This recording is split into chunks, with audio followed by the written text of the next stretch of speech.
My motive for doing what I am going to do is simply personal revenge. I do not expect to accomplish anything by it.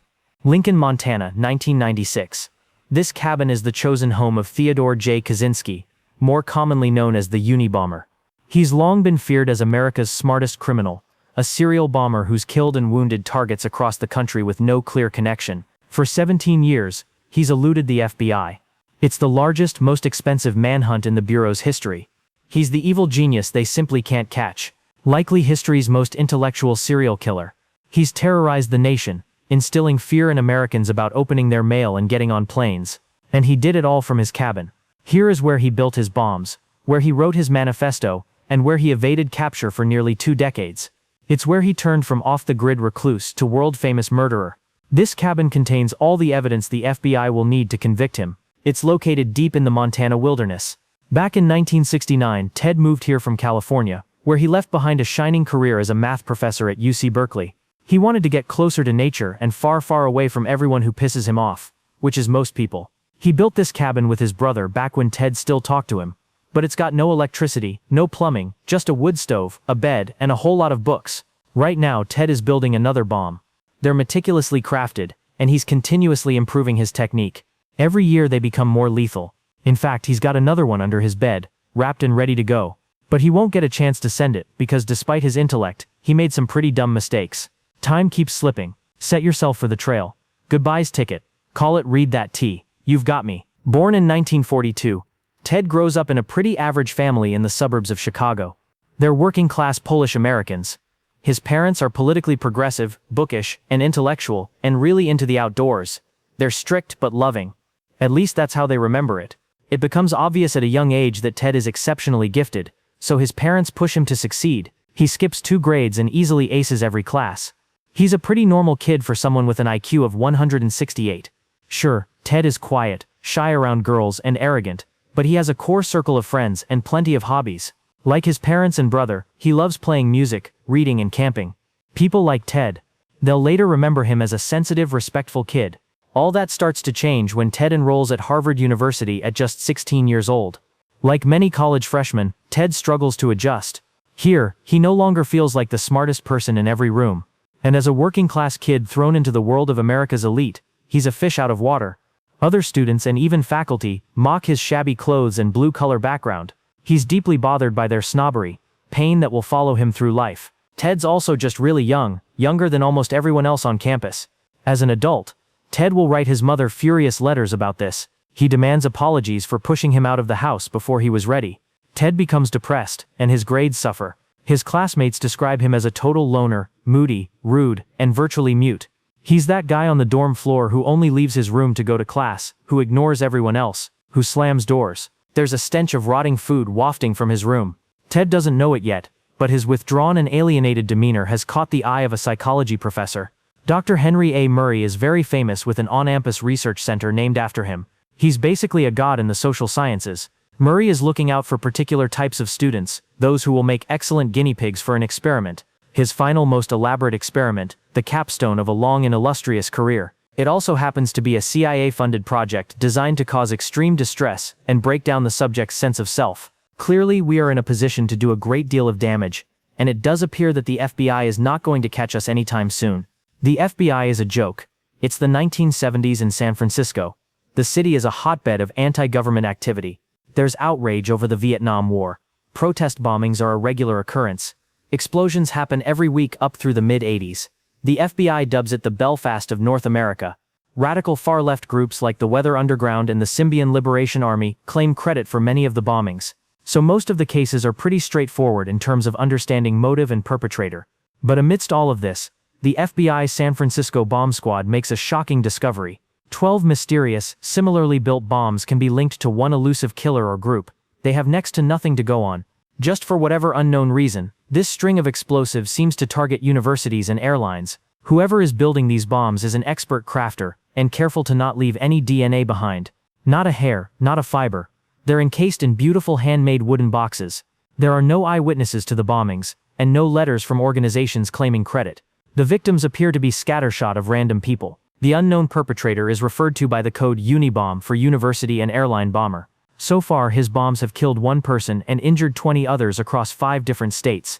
Unlucky recipients of the Unabomber's early packages include a campus security guard, a handful of graduate students and professors, a secretary, an airline executive, and passengers on a flight from Chicago to D.C. Some are injured quite badly. The first death is in 19. Hugh Scruton, a guy who owned a computer store in Sacramento and was about to get married. What does he have to do with anything at all? Far away in his cabin, Ted reads about his death and chuckles to himself. He hears that the FBI offers a $25,000 award for any information. He's flattered. The Unabomber is making waves. Not bad for the actions of one man in a 10x 12-foot shack with no electricity, running water or phone service. Pretty hard to imagine now. These days connection isn't optional, it's how we get around. Check in, look stuff up, call for help. All of it. That's where SY comes in. With affordable global data in over 200 destinations in 8 regions, SY is the eSIM provider that keeps you online while abroad. Forget hunting down local SIM cards or getting slammed by roaming charges. With SY, you'll be covered before you even leave home. Just download the app, pick your destination, and activate your plan. Once you arrive at your destination, your SY data plan will activate automatically, and you'll never get stranded without service again. SY gives you a heads up when your data is running low. You can top up in seconds. Simply download the SY app and use code FERNTV to get an exclusive 15% discount on your first purchase. Money back guarantee in case your device is not compatible. Back to Ted here in his cabin. He's got everything he needs. Snowshoes, maps, a homemade chair, a cot, a typewriter, and hundreds of books. Scraps from junkyards and jars of chemicals for making his bombs. Binders and binders full of notes. All kinds of disguises for delivering the bombs, like wigs and sunglasses, and shoes with fake soles. It's cramped to the gills, but meticulously organized. At this point, the FBI has 0 promising leads, and by the end of it all, they'll never actually find the perpetrator themselves. The bomber is always several steps ahead of them. They'll pursue thousands of dead ends, spend hundreds of thousands of taxpayer dollars, and pour countless man-hour into this case. They have no idea why he's targeting the people that he is. But the bombs are so precise, so well crafted. There's gotta be a motive, right? In 1987, there's finally a break in the case. The Unabomber plants a package outside a Salt Lake City computer store, and a lady spots him. He's wearing a gray hoodie, sunglasses, and sporting a mustache. The police create a sketch and post it all around the country. The bombings immediately stop, and for 5 years, nobody hears anything from the Unabomber. All kinds of people call him with tips, but the leads go nowhere. The case pretty much goes cold, but the FBI know that it's only a matter of time before he'll strike again. They're sure he's using the time to perfect his bombs. And they're right. In his cabin, Ted is finessing his technique. The upcoming bombs will be a whole lot more lethal. But as the world will soon find out, he is also busy writing. He doesn't just want his explosives to do the talking. He's crafting a manifesto. One that claims to explain what the mysterious string of bombings is all about. The technopiles are taking us all on an utterly reckless ride into the unknown. Back at Harvard in 1958, the United States is experiencing huge shifts in culture. The button-up 50s are drawing to a close, and the nation becomes swept up in the space race, the civil rights movement, the sexual revolution, the environmental movement, the explosion of drug culture, and all the while the Cold War is escalating.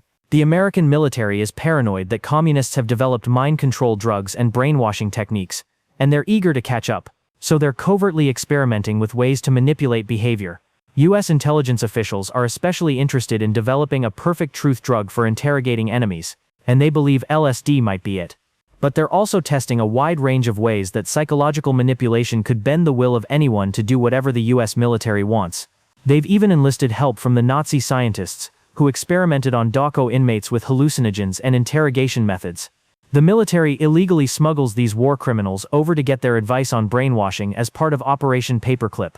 Over the course of at least 11 years, thousands of Americans are subjected to unethical psychological experiments that include sensory deprivation, hallucinogenic drugs dosed without consent, subliminal messaging, hypnosis, electroshock therapy, and even ice-pick lobotoys. And that's just the stuff we know about. When the project becomes public knowledge in the 1970s, the CIA director orders most of the records to be destroyed. The program is codenamed Mech Ultra. Many of the test subjects are vulnerable populations like prisoners and hospital inmates, but also students. Students are prime subjects for these experiments because of their frequent contact with professors who play a big part in MK Ultra. Some of the professors know the role they play. Many don't. During the post-war period, the CIA becomes the largest employer of college professors, and the military is by far the biggest source of funding for psychological research. Professors acted as consultants and researchers for military-backed projects. They used their status to encourage their students to participate in experiments, often involving drugs like LSD. Afterwards, they reported back to the government. Harvard becomes heavily involved in Army-sponsored studies. One of the CIA's main men on campus is the superstar psych professor Henry Murray. Murray is well known for his studies of personality. And since the CIA's beginnings, his theories have influenced how they recruit new agents and how they interrogate suspects. When Murray and young Ted Kaczynski cross paths, Murray is at the end of his career, and he recruits Ted for his final most elaborate experiments. They're meant to assess the effects of stress and harsh interrogation on gifted male students. Murray wants to know, what will it take to break an educated, intelligent man? The setup is simple. Ted and 21 other students are asked to write an essay about their most deep-seated beliefs. Then they're told they'll discuss their beliefs with a fellow undergrad. The experiment aims to compare the effects of stress on college men who seem psychologically healthy and well-adjusted with students who seem alienated, pessimistic, and lacking in identity. Ted is most likely recruited for the second group because he's showing signs of depression. Ted's personal essay stands out as the most pessimistic of them all. It suggests that he was already vulnerable before the abusive test began.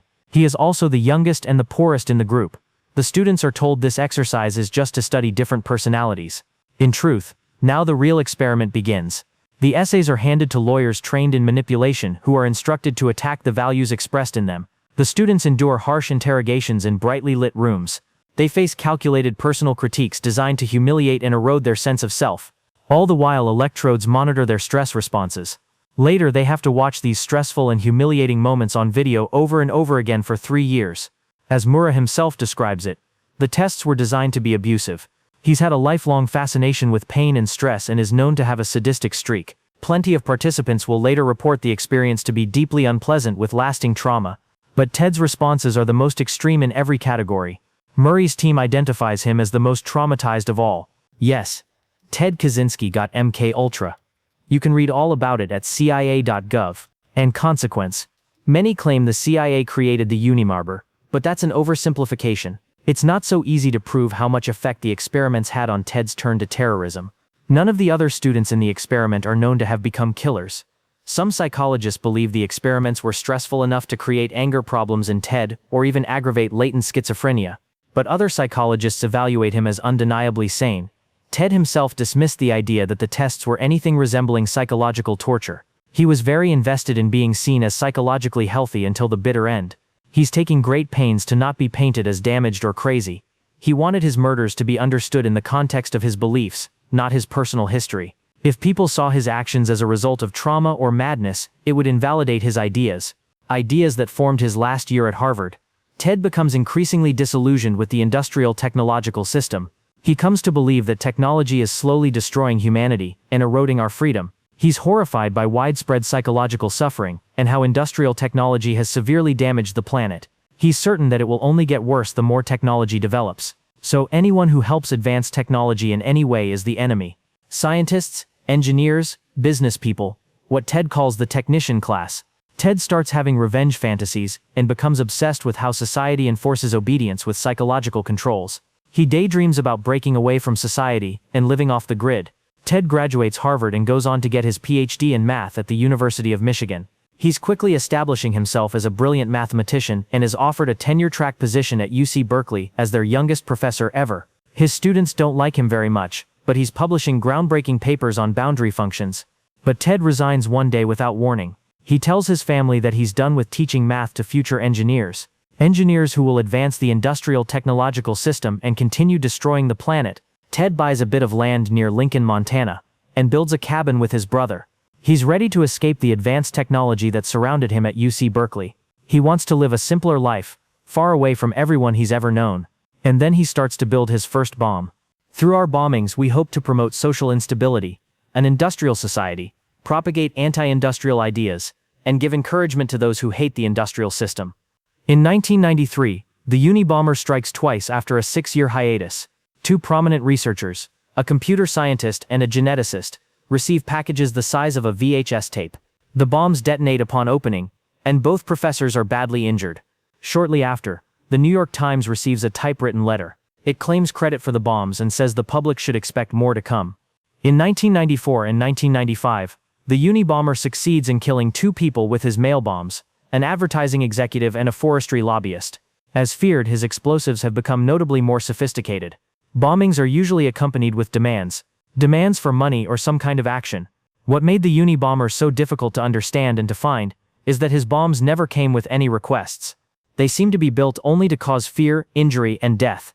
17 years after starting his bombing spree, the Unabomber finally makes his demands known. He writes the New York Times again announces that he will permanently desist from terrorist activities if they publish a 56-page manifesto.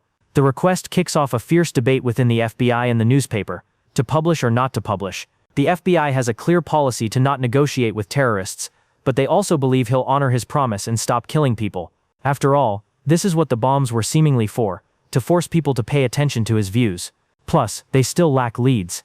If the public reads the manifesto, someone might be able to identify the Unabomber. So, the manifesto is published. The FBI decides it should just be the Washington Post though, because it has fewer readers and the newspaper stands will be easier to surveil, so they think. Interest in the Unabomber is huge. Newspaper sales hit a record high that day with lines snaking around the block. Across the country, Americans are eager to finally read what the Unabomber has to say. The manifesto opens with an iconic line. The Industrial Revolution and its consequences have been a disaster for the human race. And though the manifesto is an argument that calls for dismantling industrial society, it's also unwittingly a self-portrait. Within its pages, the Unabomber has accidentally unmasked himself. David and Ted, though 7 years apart and very different, grew up close and loved each other very much. As adults, they had impassioned philosophical debates by mail and shared a lot of the same views. David also worried about technology's destructive effect on humanity. He'd also spent some time living off the grid in a self-made cabin. But David wasn't a killer. When the manifesto is published, he hasn't spoken to his brother in a long time. Ted cut him out when David got married, and refused to answer any of his letters. David's wife Linda, a philosophy professor, has a funny feeling about Ted, whom she never met. As the bombings stack up, and some of the timings coincide with Ted's travels, Linda tells David, "You've got a screwy brother. Maybe he's the Unabomber." David doesn't want to hear it. Linda doesn't know Ted the way David does. He'd never kill anybody. As a kid, Ted used to cry at the thought of animals getting hurt. But when the manifesto is finally published, David avoids reading it. He doesn't want to admit the similarities, that like the Unabomber, Ted is an excellent carpenter, and that he had a lifelong fascination with explosives, and that some of the dates match up perfectly with Ted's travels. David only reads it when Linda insists. His jaw literally drops from the first few lines. The killer, like Ted, also hates technology. As he continues, David recognizes idiosyncratic word choices and logical arguments that Ted uses all the time.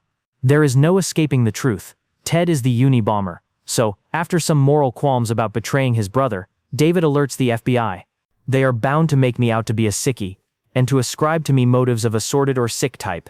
Many tamed conformist types seem to have a powerful need to depict the enemy of society as sordid, repulsive, or sick. Lincoln, Montana, April 1996. With a tip from David, the feds are staking out Ted's cabin. The investigation is meant to be conducted quietly, but they're interviewing local townspeople, trying to collect more evidence on Ted. Right now, all they have is the linguistic similarities in the manifesto and old letters from Ted that David gave the FBI. Not exactly cold hard proof, enough for a search warrant, but not an arrest. Rumors start to spread around town that Ted Kaczynski, their very own angry hermit, is the Unabomber. The plan is to draw Ted out of his cabin and get inside before he can escape or destroy any evidence. But they don't know if he has it tricked out with explosives.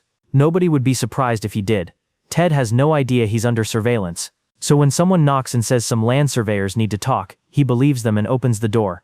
He wasn't expecting visitors. These days he's busy with a dirty job. He's in the middle of rasping aluminum blocks to make powder for more bombs. He's covered from head to toe in the dust. He's rail thin because the rabbit hunting was scarce this season. Ted's hair is wild and his clothes are literally rotting off of his body. But what does he care? He's not trying to impress anyone, and he can clean up fast if he needs to blend into society. Too bad for Ted. He'll be photographed in the state. Filthy, emaciated, and in severe need of a shave. The image will circulate around the globe and will not help Ted's desire to seem sane. When the feds swoop in, they find 40,000 pages of journals and plans, most written in code. The code is more complex than anything the FBI had ever seen, more convoluted than codes the KGB used during the Cold War. But Ted also left the key to the code in the cabin. Without it, the FBI wouldn't be able to decipher the decades of written confessions that definitively tied Ted to the bombings. They also find a bomb under the bed ready to be mailed to an aerospace company in Dallas. Now the FBI has all the evidence they need. They lock up the cabin and take Ted to prison. He does not dispute that the journals with the confessions are his. In fact, he wrote them partially so that nobody would try to say he was crazy. Ted's family and his defense team attempt to convince the jury and the world at large that he is mentally ill. They're doing anything they can to avoid the death penalty, which frustrates him. He tries to fire his lawyers than defend himself. He would rather die than allow his lawyers to plead not guilty by reason of insanity. Ted pleads guilty to his crimes and is sentenced to life in prison. Behind bars, he never stops writing. He publishes 2 books and keeps up a lively correspondence with a wide array of journalists and admirers. He also finally makes some human connections. He strikes up a friendship with Timothy McVeigh, the Oklahoma City bomber who killed 168 people in 1995. Ted and McVeigh are briefly on the same prison block, and find they have a lot of views in common before McVeigh is carted off to death row. Ted even finds love for the first time in his life. After a lifetime of struggling to connect with women and never going beyond a few kisses, Ted suddenly has dozens of women writing him romantic or salacious letters. But only one captures his heart. A schoolteacher he calls his lady love. They spend thousands of hours talking by mail or in visiting booths, but they are never able to touch. He writes classical music for her before she dies of lung cancer. Later, Ted also develops cancer. When the condition becomes advanced, he dies by suicide in June 2023 at 81 years old. This is not to be a political revolution. Its object will be to overthrow not governments, but the economic and technological basis of the present society. In the decades since his arrest, Ted Kaczynski continues to fascinate and sometimes inspire. The manifesto's central argument is that technological advancements since the Industrial Revolution have robbed people of their freedom and well-being. These advancements are supposedly responsible for widespread psychological suffering and environmental devastation. It's a revolutionary call to dismantle industrial society altogether and warns that technology will inevitably overpower human autonomy. Many of Kaczynski's observations in the manifesto are true. Some of his predictions are prescient and a lot of the grievances are understandable. It's not hard to find people who are also frustrated with surveillance or sad about environmental destruction. At the time of his capture, Time magazine wrote, "There's a little bit of the Unabomber in most of us." Nowadays, Ted Kaczynski continues to find admirers online. From teens on TikTok depressed about climate change, half-ironically saluting Uncle Ted, to the extreme right mass murderer Anders Breivik, who heavily quoted Kaczynski's industrial society in his own manifesto. But even if most people can find parts in the manifesto they agree with, most people are not willing to kill. Kaczynski knew that most people would be repelled by his crimes but committed them anyway. Those who find the ideas compelling might want to check out Jekyll, the thinker whose ideas most inspired the manifesto. The philosopher never advocated killing. They also should check out Ted Kaczynski's diaries. They lay bare the personal motivations that drove the Unabomber beyond the manifesto that was polished for public consumption. Technological society really did seem to anger Ted, but Ted was also very angry in general. In his diary, Ted Kaczynski writes that he was happy to kill innocent civilians. He took pleasure in causing people pain. He killed at least 9 dogs just because they barked too loud. He hated leftists. He hated doctors. He hated women. He fantasized about killing them just for rejecting him. He fantasized about killing his neighbors just because they annoyed him, including a toddler. He condemned technology as slavery, and glorified simpler times that ran on, actual slavery. Kaczynski wasn't even much of an environmentalist. He made fun of them in his diaries. He littered proudly. He poached illegally. He logged on protected lands. You might get the sense that he only used environmentalism as a post hoc justification for his murders. A cynic who identified ecological concerns as the most acceptable excuse for killing. What does he care? He's not trying to. Hair is wild, and his clothes are literally rotting off of his body. But impress anyone, and he can clean up fast, if he needs to blend into society. Too bad for Ted. He'll be photographed in severe need of a shave. The image will circulate around the globe and will not. The state, filthy, emaciated, and in help Ted's desire to seem 40,000 pages of journals and plans. Most sane. When the feds swoop in, they find written in code. The code is more convoluted than codes. The KGB complex than anything the FBI had ever used during the Cold War. But Ted also, without it, the FBI wouldn't be able to left the key to the code in the cabin. Decipher the decades of written confessions that definitively tied Ted to the bombings. They also find a bomb under the bed, ready to be mailed to an aerospace company in Dallas. Now the FBI has all the evidence they need. They lock up the cabin and take Ted to prison. He does not dispute that the journals with the confessions are his, Ted's family, and his defense team. In fact, he wrote them partially so that nobody would try to say he was crazy. Attempt to convince the jury and the world at large that he is mentally ill. They're doing anything they can to avoid. He tries to fire his lawyers then defend the death penalty, which frustrates himself. He would rather die than allow his crimes, and is sentenced to life in his lawyers to plead not guilty, by reason of insanity. Ted pleads guilty to keeps up a lively correspondence with a prison. Behind bars he never stops in writing. He publishes 2 books and